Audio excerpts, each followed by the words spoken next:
শিবের দুহিতা তুমি আস্তিক জননী দেবী আয় মা ঝাপানের আসরে দেবী আয় মা।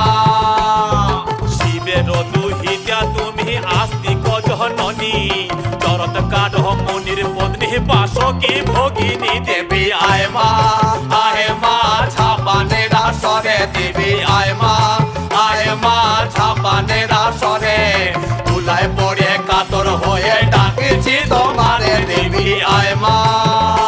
আরে সমাকুলি বসিয়া আছেন হিন্দু মুসলমান, আরে সমাকুলি বসিয়া আছেন হিন্দু মুসলমান। আরে তোমার চরণে অথম আমি জানাইলাম সালাম, তোমার চরণে অথম আমি